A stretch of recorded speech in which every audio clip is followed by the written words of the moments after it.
Hello, everyone, and welcome back to my podcast, Beauty with a Purpose, episode 4. Today, we will be talking about the pageant do's and don'ts. Some of these are more so opinion based and what I've peeped throughout competitions, and others are actual notes that the judges have left me on my scorecard. So, let's get into it. This first category is wardrobe. Now, wardrobe is something that I have learned throughout the years and I'm still learning, but it's mostly on what you feel comfortable wearing, and what truly speaks out to you. Let's get into the pageant don'ts of wardrobe. My first one is too many accessories. Now, you may be like, okay, obviously, but even during formal wear competitions or just any optional in general, if you have a staple point already, which is informal wear, that's your dress, you're supposed to be looking at you and your dress. I feel like too much accessories takes away from that, and it could just lead the judges' eyes to wander, and sometimes even the crowd eyes to just wander and look at, oh, her bracelet, look how it got pink on it, like you just want to make sure that your jewelry isn't doing more than your actual dress is, and it takes away, and by the time you're done walking, you're like, oh, I wonder how her walk was, because you were paying attention to her accessories and not anything else. My second one is outfits not being age appropriate. Now, this is something I think is a little more opinion based, but some things are just not, like, your preteen shouldn't be wearing crop tops, you don't really need to be wearing crop tops in pageant optionals anyway, but that's just an example. But just making sure that whatever you dress your child in is okay, and you would be comfortable with your child walking in that on stage in front of hundreds of people, and then the judges have to go back and critique that, so that's my stance on it. Just making sure that your child, she doesn't look too old or she doesn't look too young either. Just make sure that the clothes go with the child. Like, make sure your child loves what she's wearing. Even let her pick it out, Sometimes, especially with younger kids, sometimes, okay, absolutely not. You're not wearing that, because they're still developing their sense of style. But sometimes it is better to let them pick out like a shirt, and then you pick out the bottoms or something, something like that, to still keep them involved. Yeah, that's my stance on not age appropriate outfits. I feel like, and that also takes away points as well. If your child is not wearing age appropriate clothes, the judges are going to tell you as well. They're going to put it somewhere on the note card.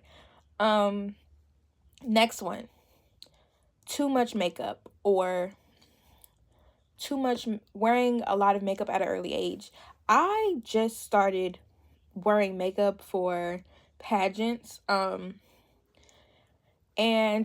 for the longest, like, preteens, they're not allowed to wear makeup, so I'm just getting to wear makeup in pageantry. And I feel like wearing makeup too young when you compete, I just feel like it makes you look older, and it's not as flattering. I think that's my opinion. I don't think it's as flattering, and it takes away from your daughter's natural beauty, and it's just not my favorite.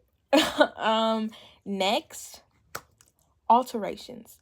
Y'all, please, if you think, hey, my daughter's dress is too long, or your daughter is tripping on her dress, maybe you should get it altered, or it's too loose, or it's baggy, or her strap is falling off. That's something that can be easily fixed. Now, I know sometimes alterations can be costly, but safety pins can also do the job. So there's different little tricks and hacks to fix clothes, especially to fit better.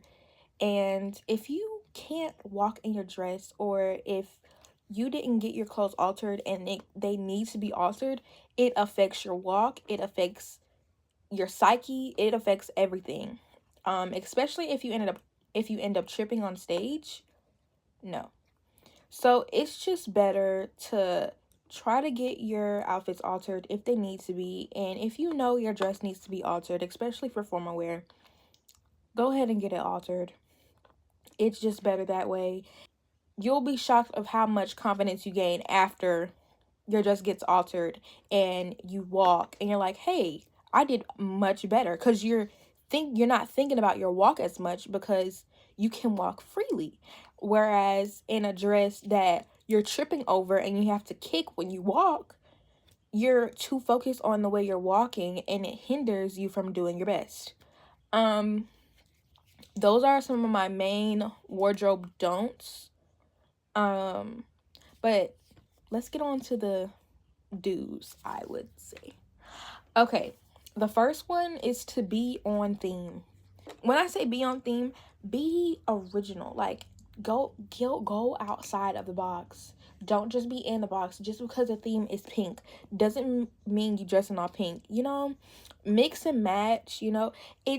That's what makes pageantry fun. Mix and matching, showing them your style while still being able to work on theme. Keep outfits semi-casual but still formal. Now, this one is a little more complex. And when I say that, I mean, there's nothing wrong with a cute blouse and a skirt or some dress pants.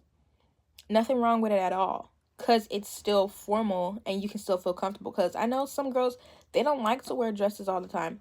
Me personally, I like to switch it up, and I like to wear jumpsuits, rompers. I like to wear pants. I don't like to wear skirts and dresses all the time. I like to mix it up. So just being able to venture out and wear other things besides dresses and skirts all the time, because it's so much more fun. Honestly, I love dressing up and finding fun outfits. It's just the best. Also, let the outfit speak for itself. Don't let the outfit wear you. You have to wear the outfit. When I say that, make sure you're comfortable in what you're wearing. A lot of this, you have to make sure you're comfortable in what you're wearing, because if you're not, that outfit is going to rock you and you're just going to be there not feeling your best, not being as confident because you don't like what you're wearing.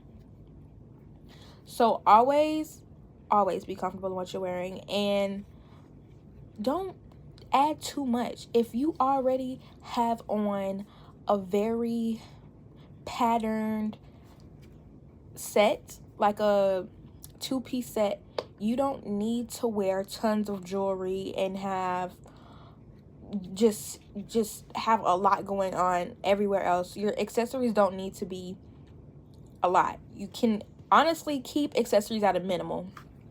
Ain't nothing wrong with some stud earrings and a little small dainty necklace, and keep it pushing. Like, I usually don't wear jewelry on stage. Not unless it's like a more like a strapless dress or something.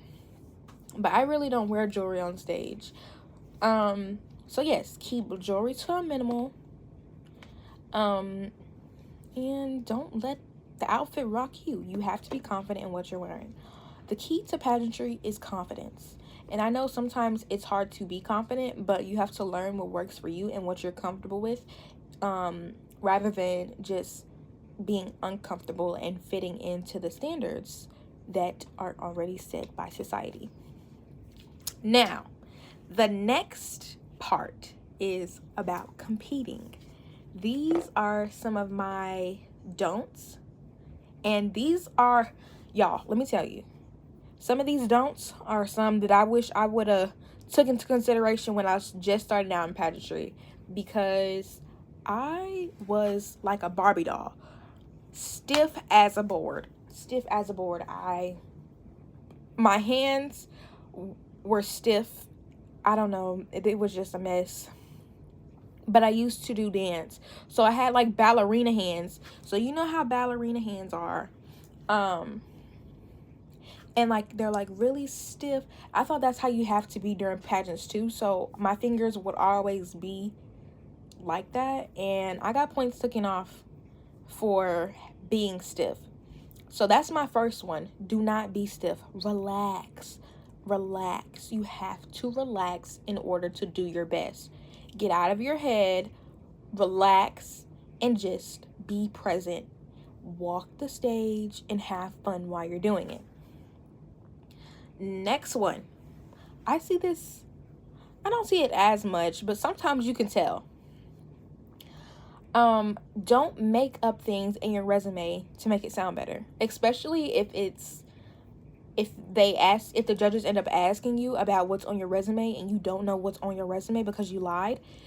It's just not gonna work out. It's really embarrassing. You're just making up things on the spot. So just remain authentic. Just do what you love to do. Just say that on your resume. There's nothing wrong with telling them that you like playing video games and going swimming with your friends. It's authentic, it's you, and yeah, just remain true to yourself. The next one, don't be arrogant. Arrogance won't get you anywhere in pageantry, except not on Queen's Court. That's where it'll get you. So yeah, don't be arrogant. There's a difference between being confident and being arrogant. Confidence is believing in yourself, while arrogance is like over the top, dramatic, extra, and you're kind of putting others down in the process of you trying to quote unquote uplift yourself. So I would most definitely just be aware of how you come off to others, because no one likes arrogance at all. And especially if they end up voting for like Miss Personality and Miss Spirit, that kind of thing, you're not gonna win that kind of stuff because your arrogance turns people away. So just always remain authentic to yourself and don't feel the need to overdo anything, because at the end of the day, you are you and that's all you can be.